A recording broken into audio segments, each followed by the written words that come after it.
El viento aquel día no soplaba con fuerza, pero en los campos abiertos le bastaba con un murmullo para hacer crujir las ramas secas y colarse por debajo de la ropa.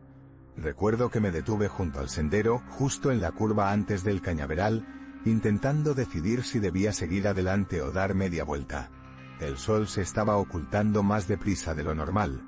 Eso me pareció al menos, y la silueta de los chopos se extendía como dedos huesudos sobre la tierra roja. Quería creer que era el frío lo que me tenía tiritando, pero no. Era algo más. Era esa inquietud pegajosa que te empieza en la nuca, que se te mete entre las costillas. ¿Qué habrías hecho tú si te encontrases con aquello? Yo tenía 20 años.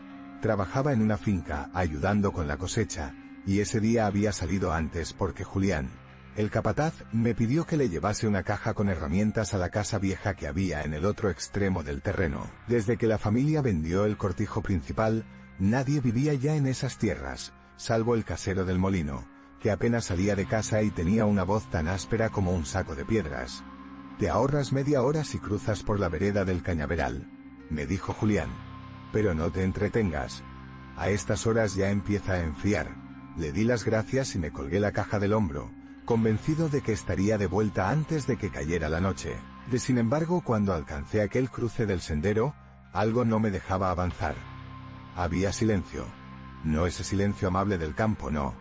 Era un silencio tenso, con ausencia de grillos, sin un solo pájaro en los árboles, como si el propio aire contuviese la respiración. Encendí un cigarro, más por necesidad de tener algo que hacer que por ganas, y di un paso adelante. Lo que ocurrió entonces, bueno, aún me cuesta contarlo sin que se me erice la piel. A medida que me internaba en el cañaveral, los tallos altos rodeaban el camino como una jaula. El sol filtraba su luz a través de las hojas débiles, pero poco a poco aquella claridad se volvió mate, turbia. Me parecían sombras en vez de tallos. Daba un paso, luego otro, y todo sonaba apagado, como si hubiese traspasado un velo delgado que me separaba del mundo del que venía. Entonces lo escuché. No era un sonido fuerte, no. Era el crujido del cañaveral, sí, pero acompasado, como una respiración larguísima y contenida. Al principio pensé que sería el viento o algún animal, pero no eran ruidos naturales. Venían de uno de los lados del sendero y se desplazaban conmigo justo al ritmo de mis pasos.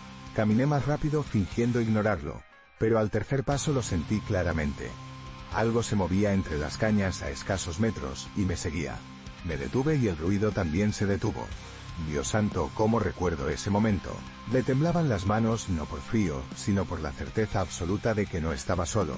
Me giré, fingiendo que miraba detrás, pero lo hice despacio, como quien no quiere afrontar de frente un ruido en mitad de la noche. No vi nada. Nada salvo cañas, hojas secas retorciéndose una contra otra, y fragmentos de cielo temblando al borde del ocaso. Entonces de pronto me vino una sensación, como si alguien estuviese demasiado cerca de mi espalda. No un animal. No.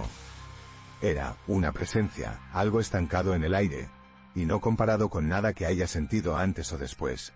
Era como si me observaran desde adentro, desde debajo de la piel. Comencé a caminar más deprisa y a los pocos metros eché con acento agudo a correr. Podía oírlo. Juro que lo oía detrás de mí, moviéndose entre las cañas, tropezando sin romper nada, sin quebrar ninguna rama, como si flotara, o como si fuera parte del aire. Corrí hasta que el sendero se abrió de nuevo en campo abierto y la última luz del día me alcanzó de refilón. No miré atrás, no pensé, solo corrí. Al llegar a la casa del molino, golpeé la puerta con todas mis fuerzas. Tardaron lo que me pareció una eternidad en abrir, pero al fin apareció el hombre, el viejo Germán. Era de esos tipos de rostro duro, con ojos que han visto demasiadas cosas para preocuparse por la angustia ajena. Me miró en silencio durante unos segundos mientras yo jadeaba, sudando a pesar del frío. «Vas pálido como un cadáver», me dijo al fin. «Te ha visto, ¿eh?» Aquella frase me dejó mudo. No preguntó si había visto algo yo. Dijo asterisco, «te ha visto asterisco». Fue entonces cuando entendí que no era casual. Le conté lo sucedido, o lo intenté al menos, con frases entrecortadas, medio incoherente, pero él solo se sentó en un taburete, encendió su pipa y me dejó hablar sin interrumpirme. «No deberías haber cruzado por ahí después de que se pone el sol», dijo. «Ese sendero lleva al fondo. Y del fondo, no siempre se vuelve igual». Le pregunté qué era aquel sitio, por qué se sentía así, por qué había algo siguiéndome. Él aspiró fuerte de la pipa y murmuró algo que al principio no entendí. No siempre fue así. Antes, hace muchos años, ese cañaveral tenía vida. Silencio, sí, pero vida. Había conejos, ruiseñores, ranas, pero los dejaron de oír un buen invierno hace más de 20 años. Después empezaron los encuentros. Yo tragué saliva. El fuego de la chimenea titilaba en sus ojos. Una noche, continuó, un niño no volvió de recoger higos. La madre lo buscó durante días hasta que dijeron que se habría caído en el barranco. Pero yo sé que no fue así. Lo oí. Mi mujer también. Gritos apagados en medio de la madrugada desde más allá del cañaveral. Pero gritaba como si estuviera fuera del mundo, ¿me entiendes? Como si lo estuviéramos oyendo a destiempo. Me estremecí. El viejo guardó silencio unos segundos. Parecía medir sus palabras con más cuidado. Desde entonces, hay quienes aseguran haber visto una sombra entre las cañas, siempre justo a unos pasos como si quisiera que te volvieras, que le dieras la cara. Pero no lo hagas, muchacho. Nunca lo hagas. Porque no es algo que esté ahí para verte, sino para hacerse ver cuando ya estás perdido. Yo no sabía si creerle o no, si todo era un intento de dar forma a lo que había sentido. Tal vez quería una explicación. Cualquier explicación, para entender por qué me sentía tan vacío, tan vulnerable después de aquello. Me senté frente a la chimenea abierta mientras él me traía un poco de agua. Me ofreció quedarme la noche ahí, y lo hice. No dormí bien. Nada bien. A medianoche me despertó un ruido, como un susurro rozando la piedra. Salí al pasillo descalzo, y no vi a nadie. Pero esa noche marcó un punto sin retorno. Durante semanas después, evité ese lado del campo. Volví a mis tareas, trabajé en otras zonas y apenas mencioné lo sucedido, pero no podía dejarlo ir. El silencio persistente del cañaveral, el modo en que los animales lo rodeaban sin entrar. Era como si todo supiera que aquel lugar ya no pertenecía al presente. Un día muy temprano, justo al despuntar el alba, decidí volver. Quería racionalizarlo, enfrentar aquello o al menos entenderlo.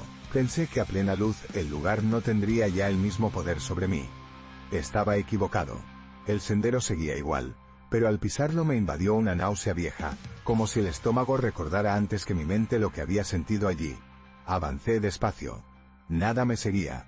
No esta vez. Pero cuando llegué al centro del cañaveral, donde las cañas crecen más densas, noté otro detalle. El aire.